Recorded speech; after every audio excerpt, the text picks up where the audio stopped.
these rains on. Bitch, I make it rain some. Smoke till all this pain gone. No, we not the same, homie. Run with them things on me. Fuck whoever changed on me. Charge it to the game, homie. All these damn chains on. I got all these rings on. Bitch, I make it rain some. Smoke till all this pain gone. Hey guys, how you doing? Today we got a great video in store. We're gonna be talking about sickle cell anemia, a topic near and dear to my heart because I actually suffer from sickle cell. I don't want to say suffer, I live with sickle cell. I'm actually blessed health-wise. But today we're gonna talk with my high school friend, her friend and her mother about sickle cell. Her and her friend suffer from sickle cell, and I want to talk to her mom just how she dealt with it over the years. Well, right now we're about to go flower shopping. Don't forget to like, comment, and subscribe. We're bringing you a whole lot of bangers. Sickle cell awareness. One's for you, one's for her, one's for Stacy, and the other one's for the crib.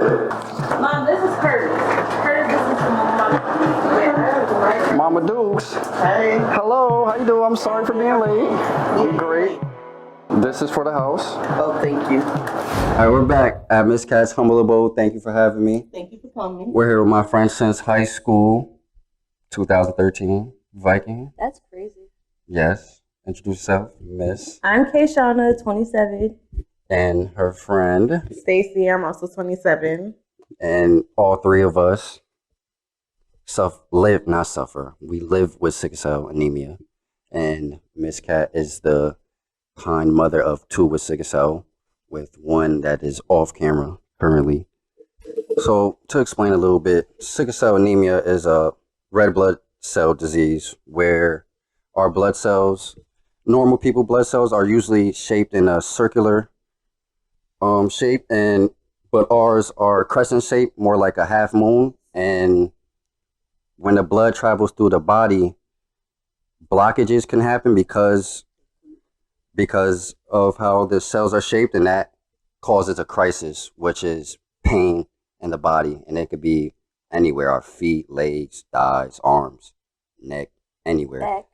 Back, anywhere you think of.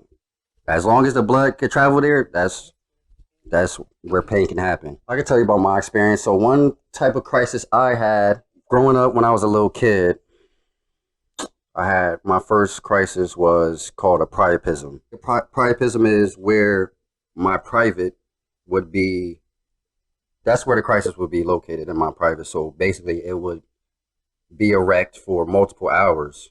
Puberty age around 16, 17, then that changed to a full body crisis. I feel like my experience with sickle cell varies. As I got more educated, nurses and doctors have been telling me, you have to speak up. You can't just expect us to know you have sickle cell or be upset because we're not treating you properly. But that's my fault because I'm not educating myself as much as that I needed to know that my life is either life or death situation in this, position. So having to go to the ER for sickle cell and not knowing, not to say that I didn't know I had sickle cell, but not knowing that I was having a crisis and knowing that the doctors that are supposed to help us aren't giving me the proper medication is kind of mind-boggling because how severe sickle cell is. Not knowing that if I didn't have medication or IV or something, my life could have been ended. And I don't realize how serious it is until I get older. So it's really what's saving me or what's helping me deal with it is the education that I'm teaching myself and learning from people around me. When was the last time you were hospitalized? I want to say 2012, right before I went to college, into high school. Leaving high school into college. And how have you been since 2012 dealing with sickle cell? Have you had crises or? It's kind of it went away. It's kind of how severe it was with my parents. I only knew I was going to the doctor. I'm thinking I'm going to the doctor. I'm going to the hospital for this, for checkups or what's it called, physicals. I'm not thinking Again, it's my fault for not being educated on it, but I was literally never taught how to deal with sickle cell. And then not to say that it was a secret, but like I was also taught to keep my medical stuff private. Under wraps, yeah. So even when I would have crises and like my friends would look at me in my time, like middle school, they look at me like, why is she always in the hospital? Or like, what's wrong with her? Like, and that doesn't make you feel good as a kid. Like, you don't want nobody telling you they don't want to be around you like you really have some disease, even though it's labeled disease. You get what I'm saying? But because we don't, or I feel like me, I classify myself as that because I have it, but I'm not educated on it. It's serious. Like it's not something for you to just be like, oh, I'm gonna go to the doctor and not inform them. Now every time I go, that's the first thing I say. I have sickle cell. Why is this happening to me? So to you now, what kind of crisis do you have when you get sick? Oh, I have all of them. I have arm pain. Like when my arm hurt, I'll hold my arm like this. Mostly I have like knee pains. Like those are the most recent ones that I have. Back pains. I had a time where my whole body was hurting down to like my teeth. So after the priapism went away, it changed into full body crises for me. So basically I would have sharp pain that would move from my back to my legs, to my thigh, to my neck, to my arm, and then it'll just keep going everywhere. When was the last time you was hospitalized for a crisis? In March this year. In March. And how long did you stay? Twice? I was there for a week, and then I came home for 2 days, and I went right back in.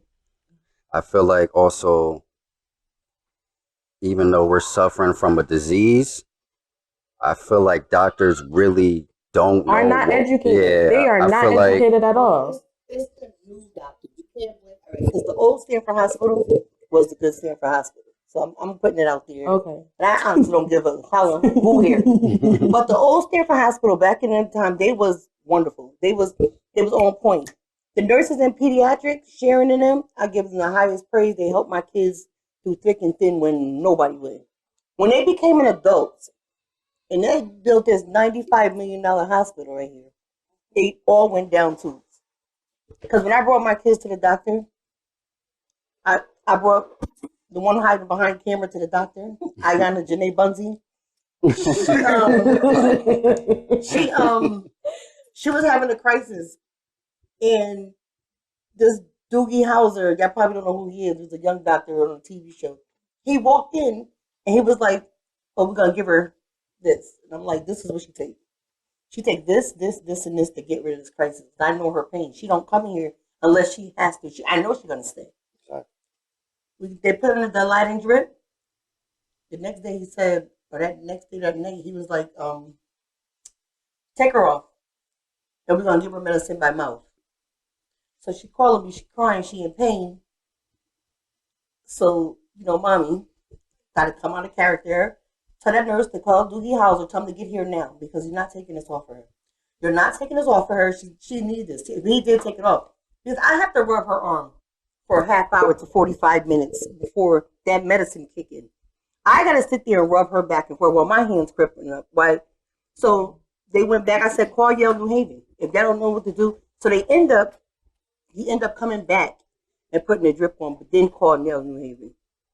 Because the doctors from Yale called me. And was like, what did you say to them?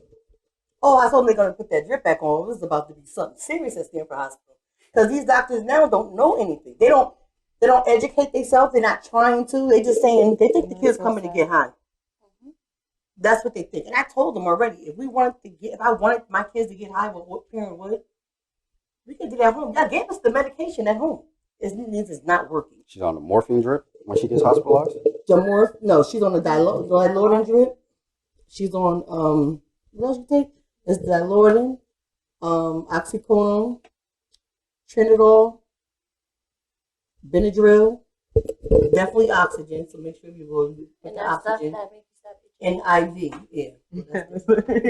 So when it's a crisis coming, it's a big crisis, not a plain crisis. Yeah. And now that she's getting older, they're not coming settled like you know what it's about to get. They just punching her. They just coming.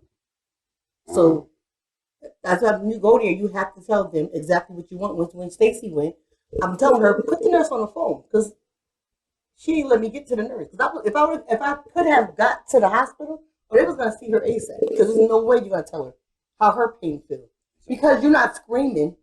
You're not screaming. That means you're not in pain. I told you, just because she's not screaming don't mean she's not in pain. Sorry, Will. I don't mean to put you out there. But she be crying for God and screaming, hallelujah, Mary, God, do this. This one will take the pain and she won't say nothing. She'll just be sitting there crying. She'll have attitude with me before she cry. But I'm saying, listen, she's in pain. They don't believe it. I feel like our pain tolerance is higher just because we do deal with crises on. It could happen whenever, daily basis, weekly basis, monthly basis, just whenever. We have no control over it. So I feel like we build up that pain tolerance, and we may not represent how much pain we're in because we dealt with it for so long, but we're really in pain, like, and we really need help. What advice would you have to a new parent with a kid with sickle cell? Is one,